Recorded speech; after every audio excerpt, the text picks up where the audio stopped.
Prepositions എന്ന് പറയുന്നത് ഒരു വാക്കും മറ്റൊരു വാക്കും തമ്മിലുള്ള ബന്ധം കാണിക്കുന്ന വാക്കുകളാണ്. പ്രധാനമായി സ്ഥലം, സമയം, ദിശ, ബന്ധം എന്നിവ കാണിക്കാൻ പ്രിപ്പോസിഷൻസ് ഉപയോഗിക്കുന്നു. ഒന്നാമത്തെ പ്രിപ്പോസിഷൻ ഇൻ. അകത്ത് അല്ലെങ്കിൽ ഉള്ളിൽ എന്നാണ് അർത്ഥം വരുന്നത്. ഫോർ എക്സാമ്പിൾ, അവൾ മുറിക്കുള്ളിലാണ് എന്ന് പറയാനായിട്ട് she is in the room. She is in the room. On, മുകളിലായി അല്ലെങ്കിൽ തൊട്ട് എന്നാണ് അർത്ഥം വരുന്നത്. പുസ്തകം മേശപ്പുറത്താണ്. The book is on the table. The book is on the table. At, ഒരു പ്രത്യേക സ്ഥലത്ത് അല്ലെങ്കിൽ ഒരു പ്രത്യേക പോയിന്റിൽ. ഫോർ എക്സാമ്പിൾ, അവൻ ബസ് സ്റ്റോപ്പിലാണ്. He is at the bus stop. He is at the bus stop. Under, താഴെ അല്ലെങ്കിൽ കീഴിൽ, അടിയിൽ എന്നൊക്കെ പറയാം. പൂച്ച കസേരയുടെ കീഴിലാണ്. The cat is under the chair. The cat is under the chair. Over, മുകളിൽ അല്ലെങ്കിൽ മൂടി അല്ലെങ്കിൽ കവിഞ്ഞ് ഇങ്ങനെയൊക്കെ അർത്ഥം വരും. ഫോർ എക്സാമ്പിൾ, വിമാനം നഗരത്തിന് മുകളിലാണ്. The plain is over the city. The plain is over the city. Above, ഉയരത്തിൽ അല്ലെങ്കിൽ മുകളിൽ, അതായത് തൊടാതെ. ഫാൻ എൻ്റെ തലയ്ക്ക് മുകളിലാണ്. The fan is above my head. The fan is above my head. Below, താഴെ അല്ലെങ്കിൽ കുറഞ്ഞ സ്ഥാനത്ത്. താപനില 0-ന് താഴെയാണ്. The temperature is below zero. The temperature is below zero. Behind, പിന്നിൽ അല്ലെങ്കിൽ പുറകിൽ. അവൻ എൻ്റെ പിന്നിൽ നിൽക്കുന്നു. He is standing behind me. He is standing behind me. In front of, മുന്നിൽ. കാർ വീടിൻ്റെ മുന്നിലാണ്. The car is in front of the house. The car is in front of the house. Between, രണ്ടിൻ്റെ ഇടയിൽ. For example, കട ബാങ്കിനും സ്കൂളിനും ഇടയിലാണ്.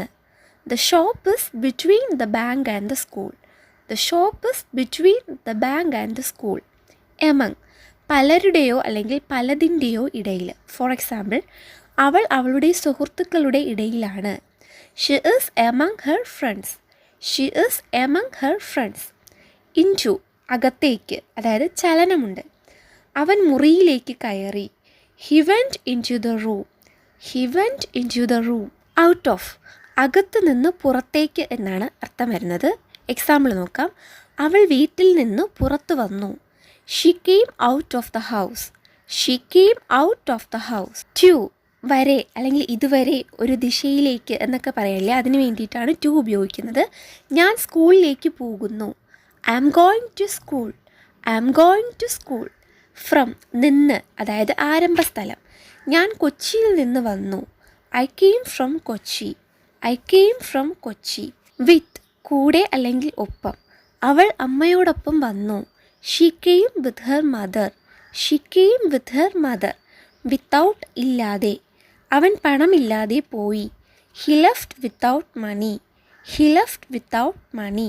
Four, ലക്ഷ്യം, അതായത് എന്തിനെങ്കിലും വേണ്ടി എന്ന് പറയത്തില്ലേ, അതിന് വേണ്ടിയിട്ടാണ്. ഉദാഹരണം, ഈ സമ്മാനം നിനക്കു വേണ്ടിയാണ്. This gift is for you. This gift is for you. About, കുറിച്ച്, എന്തെങ്കിലും ഒരു കാര്യത്തിനെ കുറിച്ച് എന്ന് പറയാനായിട്ട് ഞങ്ങൾ പ്രശ്നത്തെക്കുറിച്ച് സംസാരിച്ചു. We talked about the problem. We talked about the problem. By, അരികിൽ, വഴി, ചെയ്തയാൾ എന്നൊക്കെ അർത്ഥം വരും. ഗാനം അവളാൽ പാടപ്പെട്ടു. The song was sung by her. The song was sung by her. സിങ്ങിൻ്റെ പാസ്റ്റ് ടെൻസ് ആണ് ഈ സങ്. ബിഫോർ, മുൻപ്, അല്ലെങ്കിൽ ഒരു സമയം, ഒരു ദിവസം, അതിന് മുൻപ് എന്ന് പറയാനായിട്ടാണ്. 10 മണിക്ക് മുൻപ് വരൂ. Come before 10 o'clock. Come before 10 o'clock. During, സമയത്തിനിടയിൽ, എന്തെങ്കിലും ഒരു കാര്യം ചെയ്യുന്നതിൻ്റെയോ നടക്കുന്നതിൻ്റെ ഇടയിൽ. ക്ലാസ്സിനിടയിൽ സംസാരിക്കരുത്. Don't talk during the class. Don't talk during the class. Since, ഒരു സമയം മുതൽ. 2015 മുതൽ ഞാൻ ഇവിടെ താമസിക്കുന്നു എന്ന് പറയാനായിട്ട് I have lived here since 2015. I have lived here since 2015. ഇനി ഏറ്റവും അവസാനത്തെ പ്രപ്പോസിഷൻ നോക്കാം. അൻറ്റിൽ ഓർ ടിൽ. ഇതിനർത്ഥം വരുന്നത് വരെ അല്ലെങ്കിൽ ഒരു അവസാന സമയം. വൈകുന്നേരം വരെ കാത്തിരിക്കുക. Wait until evening. Wait until evening. Prepositions പഠിക്കുമ്പോൾ അർത്ഥം മാത്രമല്ല സാഹചര്യം, സെൻറ്റൻസിലുള്ള സ്ഥാനം, മൂമെൻറ്റ് ഉണ്ടോ ഇല്ലയോ എന്നിവ കൂടെ ശ്രദ്ധിക്കണം. വീഡിയോ ഇഷ്ടപ്പെട്ട ചാനൽ ഒന്ന് ലൈക്ക് ആൻഡ് സബ്സ്ക്രൈബ് ചെയ്യണേ. താങ്ക്